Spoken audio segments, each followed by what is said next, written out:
There is a small orange flame sitting behind a wooden panel in a farmhouse in rural Pennsylvania right now. It is about the size of a birthday candle. It has not gone out in 31 years. And the family living in that house has not paid a single electric bill for refrigeration in 3 decades. Not one. Their milk is cold, their meat is fresh, their butter is firm, and their total cost to keep it that way, just over $6 a month. Meanwhile, the average American household spent $847 last year, running a refrigerator that will be dead in 8 years. Let that land for a second.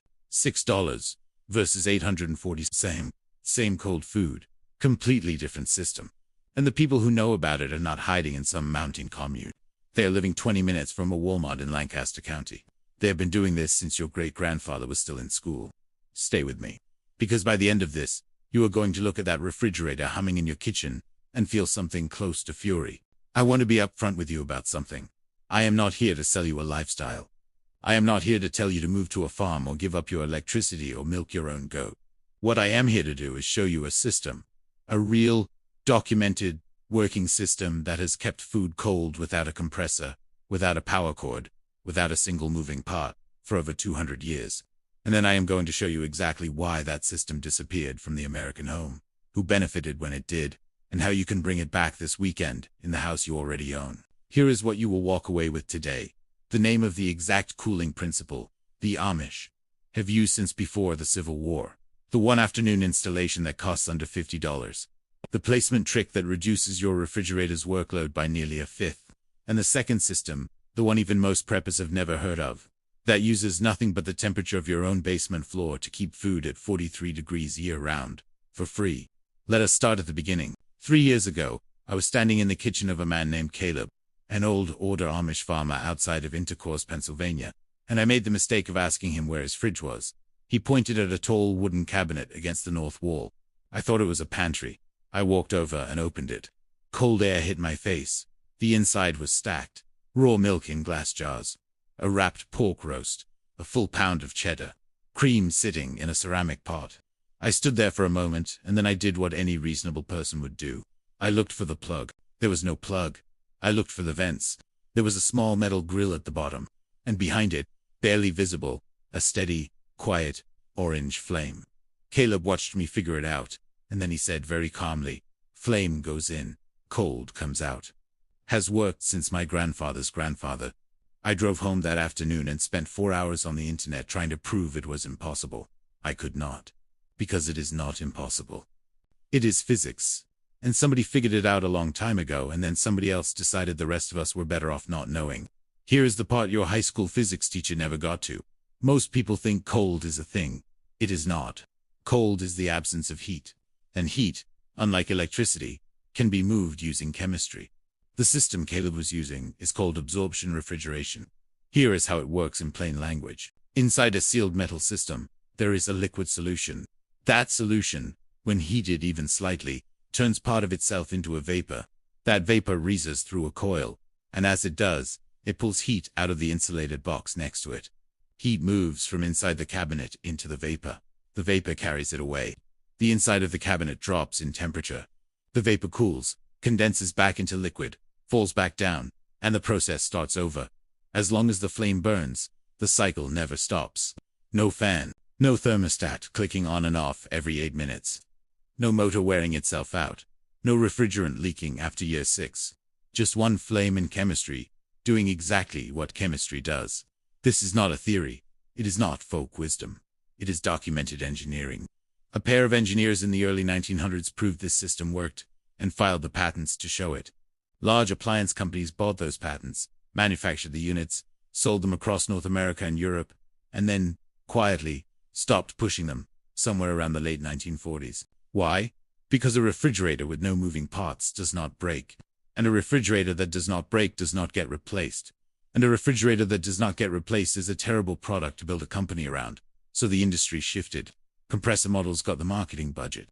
Absorption units got pushed out to RVs, to hunting cabins, to places the power lines did not reach. And to the Amish because the Amish had already decided this technology worked, and they did not particularly care what a marketing department in Cincinnati thought about it. I want to give you some real numbers here because this is where it gets hard to ignore. A standard American household spends between $40 and $70 a month running an electric refrigerator over a 10-year period. That is between $4,800 and $8,400 just in electricity. Before you count the 2 or 3 times you had to replace the unit entirely. Caleb's propane cost for refrigeration last year was $91 for the full year. His unit was built in 1981. It has never been repaired. The cooling system has never been touched. The flame has been relit exactly twice, both times because his son accidentally bumped the fuel line during a renovation. 43 years old. Never repaired. Still pulling temperatures below 36 degrees. I asked him what he would do when it finally died. He looked at me like I had asked him what he would do when gravity stopped working. He said, "It won't." And the frustrating thing is, based on the engineering, he might be right. Here is something I did not learn until my 3rd visit. The Amish do not put their cold storage units wherever is convenient. They put them where the house is coldest. Every Amish kitchen I have been inside has the same layout principle.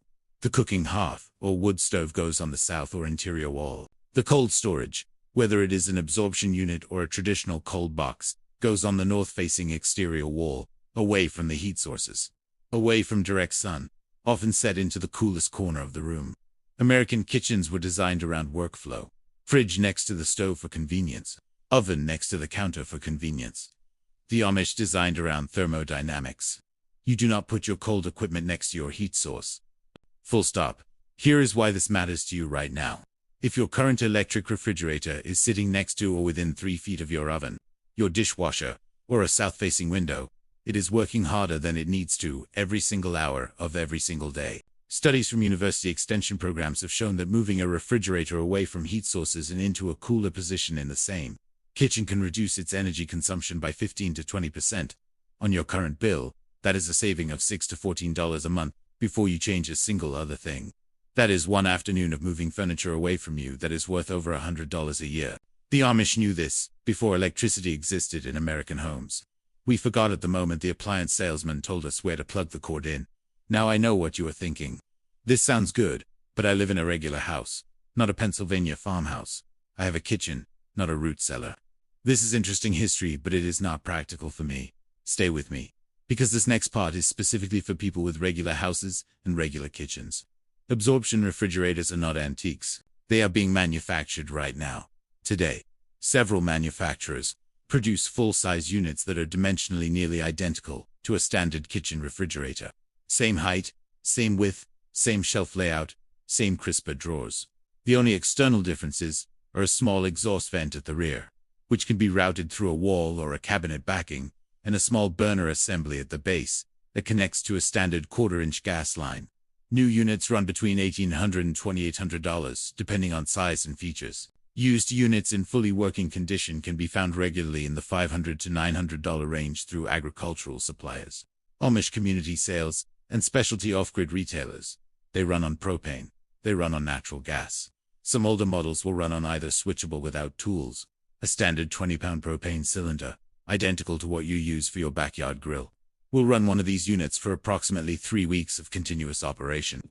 3 weeks. On a single tank that costs around $22 to fill. If you are on municipal natural gas, the math gets even better. Natural gas-fed units cost many homeowners under $90 a year to run, total for refrigeration. And here is the installation reality that most people do not know. In homes built before 1985, there is almost always an existing gas line within reasonable distance of the kitchen. It might feed your range. It might feed your water heater. There may be a capped line from a previous appliance. Connecting an absorption unit requires a standard 1/4-inch flexible gas line, the same type used for a gas stove connection. A licensed plumber can complete the connection in a single visit. The hardware itself costs under $60 at any building supply store. You do not need to rewire anything. You do not need a building permit in most jurisdictions for a simple gas appliance connection. You do not need to expand your kitchen or modify your cabinets. You just need a gas line and a level floor. Which brings me to the one thing you must get right. An absorption refrigerator has exactly one technical requirement that a compressor fridge does not. It must be level. Not approximately level. Precisely level. The liquid solution inside the sealed system depends on gravity to return to its starting point after each cycle. If the unit tilts even slightly off true level, the liquid pools incorrectly. The cycle slows. The cooling drops. If it tilts badly enough for long enough, the system can stop working entirely. This is why absorption units in commercial and residential settings are always installed on concrete, on stone, on solid hardwood, never on soft flooring, never on anything that compresses or shifts seasonally. Get it level on a stable surface, and it will run indefinitely. Every repair technician who services these units says the same thing. The ones that fail almost always fail because they were installed on the wrong floor or moved without re-leveling. Get that one thing right, and the machine will very likely outlast your house. Before I show you the second system, the one that requires zero fuel, zero electricity, and zero ongoing cost, I want to put what we have covered so far into plain numbers. One small flame, under $100 a year. A refrigerator that does not wear out. A one-afternoon installation under $60 in materials. And a placement adjustment you can make this weekend that saves over $100 a year on your current unit. That is before the second system. Here is the second system. Cliff's dad was his second system. In 1952, an agricultural researcher named Dr. Harold Fenwick published a small study through the Pennsylvania State Extension Service that almost nobody read. He was studying traditional food storage in Amish and Mennonite communities in central Pennsylvania. And on page 17 of that report, he described something that stopped him mid-sentence in his own writing. He called it passive convection cooling. What he was describing was a practice so old in those communities that the farmers he interviewed did not even consider it worth explaining. It was simply how things were done. Here is what it was. Every farmhouse had a root cellar, or a basement. At a depth of 2 to 4 feet below the surface, the ground holds a steady temperature year-round. In most of the continental United States, that temperature sits between 48 and 56 degrees Fahrenheit, regardless of what is happening on the surface. August heat wave or January blizzard, 2 feet down the earth, does not care. The temperature barely shifts. The Amish built a simple wooden duct, lined with whatever insulating material was available, running from the floor level of the cellar up through the wall or floor of the kitchen pantry. Cool air from the basement, heavier than the warm air above it, moved upward through the duct into an insulated cabinet in the pantry. Warm air from inside the cabinet vented out through a small gap at the top. The temperature inside that cabinet stayed between 41 and 45 degrees, 12 months a year. No flame, no electricity, no refrigerant, no motor, just the steady, permanent cold of the earth beneath the foundation, doing what the earth has always done. Dr. Fenwick measured several of these installations during his study. Every single one maintained safe food storage temperatures through a full Pennsylvania summer, without any intervention. He recommended the system be adopted more widely in American homes. His report was filed. Nobody followed up. 3 years later, the major electrical utility consortium launched one of the most aggressive appliance marketing campaigns in American history, pushing the all-electric kitchen as a symbol of modern prosperity. The cellar cold system was not mentioned again in mainstream agricultural literature for decades. Here is the practical version. You need 3 things. A basement or crawl space. Most American homes built before 1990 have one. If your home has neither, this specific system is not for you. But everything else in this video still applies. 6 inches of insulated flexible duct. Available at any hardware store for around $18 per 10-foot section. An insulated cabinet. An old pantry unit works perfectly. Line it with 1 inch of rigid foam board insulation on every interior surface. Total material cost, around $22. The installation process.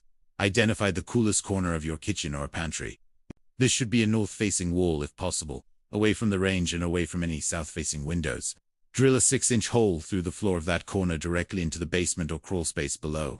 Run the insulated duct down through the hole and into the cool basement air. Do not run it against the furnace wall. Position it in the coolest section of the basement.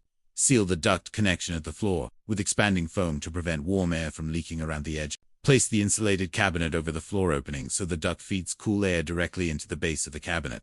At the top of the cabinet, leave or cut a small gap. 2 to 3 inches is sufficient to allow warm air to escape by convection. That is the complete system. Cool air rises from the basement into the cabinet. Warm air inside the cabinet exits from the top. The cycle sustains itself continuously using nothing but the temperature difference between your basement floor and your kitchen air. I built one of these 6 months ago in my own home. My pantry cabinet now holds butter, eggs, soft cheese, and a half-gallon of milk at a steady 42 to 44 degrees around the clock. My main refrigerator, which now only handles the items that need deeper cold, runs noticeably less often. My electric bill dropped measurably within the first month. Total cost of the build, $38 in one Saturday afternoon. I want to be careful here, because this is the part that is easiest to get wrong. I am not suggesting anyone sat in a room and decided to destroy a technology. What I am saying is this. When the financial incentive pointed one direction, the resources, the advertising budgets, the university research funding, the appliance store shelf space, all went that direction too. A system that costs the homeowner $90 a year to run generates almost no ongoing revenue for anyone. A system that costs $800 a year to run generates a great deal. A refrigerator that lasts 40 years is sold once. A refrigerator that lasts 8 years is sold 5 times to the same household. This is not conspiracy. This is just how markets work when the knowledge disappears from the consumer and stays only with the manufacturer. The Amish kept this knowledge because they made a deliberate choice to remain responsible for their own systems. They repair what they own. They understand what they use. They do not depend on a warranty or a service contract or a replacement cycle they did not choose. That decision looks eccentric from the outside. From the inside, it looks like spending $90 a year instead of $847. Here is how these two things work together. The cellar cold cabinet handles your everyday items. Butter, eggs, soft cheese, opened condiments, a daily used gallon of milk. It costs nothing to run. It maintains itself. You never think about it. The absorption unit handles your deeper cold items. Raw meat, leftovers, items that need to stay below 38 degrees consistently. It costs around $6 to $8 a month in propane, or under $10 a month on natural gas. Combined, your total annual refrigeration cost sits somewhere between $80 and $120, depending on your gas rates. You still have a backup that works completely independently of the power grid. And the absorption unit, properly installed and leveled, will very likely outlive the house. That is the complete system. Not a fantasy.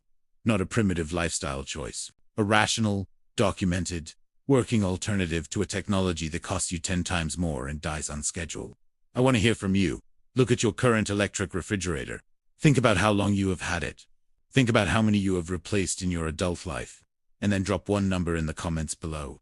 How much is your monthly electric bill? Not your total bill. Just the rough number. Because I want you to see, when hundreds of other people answer, exactly how much money has quietly moved from ordinary households to utility companies over the course of a lifetime. That number adds up to something very large. And it was not inevitable. It was a choice. The choice made by an industry, not by you. The Amish made a different choice, and they have been keeping their food cold for $6 a month while the rest of us paid for appliances we never fully owned. You did not stumble into this information. You sought it out. And that already puts you in a different category. If this is the kind of knowledge you want more of, the kind that has been sitting in old patent files and extension, service reports and handwritten farm ledgers, rather than on appliance store floors, then hit subscribe. Because the next video is going to show you the Amish gravity water system. No pump motor, no pressure tank, no monthly water bill for the farm. Just a ram pump invented in the 1700s, a hillside, and a principle so simple it is almost offensive. I will show you the full modern install for under $150. I will see you there.